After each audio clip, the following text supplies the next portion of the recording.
las capas 3D, que esto también es bastante importante para todo cuando vamos a hacer algún gráfico. Se puede hacer gráficos como bumpers, ID, separadores, rompecortes, las cortinillas, los intros, todo cuando vamos a estar trabajando en gráficos para programas, para audiovisuales, nos puede servir.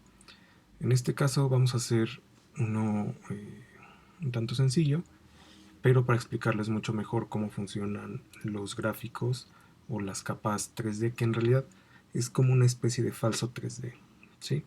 No es el 3D de modelado como Maya, como Blender. Estamos hablando de capas 3D, sobre todo por la función del eje de las zetas. Y entonces vamos a empezar. Ya hicimos el proyecto, como siempre, Full HD. Vamos a incluir unas imágenes en PNG. Y entonces ya tengo estas imágenes para poder trabajar.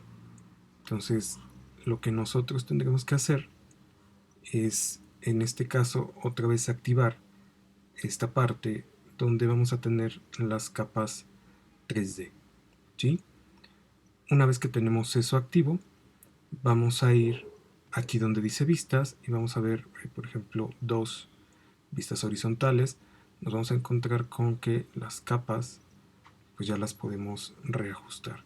Entonces esta primera parte me va a servir justo para eso, para que yo pueda modificar, en este caso por ejemplo, el tamaño. También es importante alejar, acercar, ¿no? Que nosotros podamos trabajar con esta parte.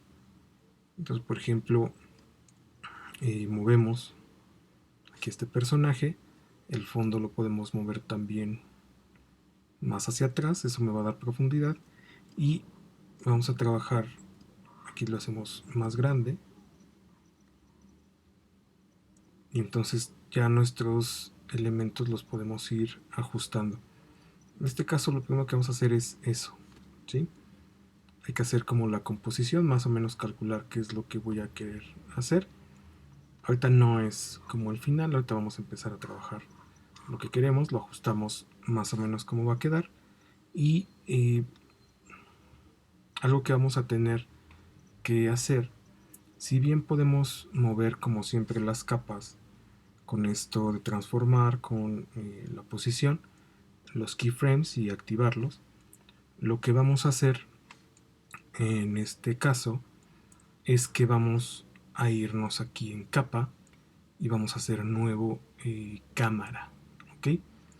Entonces, ya que tenemos la nueva cámara, algo importante que ya hemos ido trabajando es, por ejemplo, cuál es la distancia focal que tenemos de nuestros objetivos, cómo podríamos ir trabajando cada uno de ellos, cómo estaríamos, en este caso, por ejemplo, el ángulo de visión.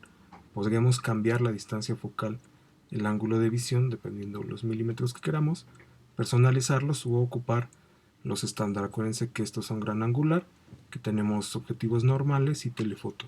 Por ejemplo, ocupamos un 35 milímetros, vamos a aceptar, y en este caso, por ejemplo, ya vamos a tener una cámara que nos va a permitir movernos y entonces desplazar, por ejemplo, incluso hacia los laterales, ¿ok? O que nosotros podamos movernos dentro de las capas. Entonces vamos a ajustar, vamos a ir ajustando estos elementos y ahorita regresamos ya para ver cómo está la disposición, cómo hacer los keyframes con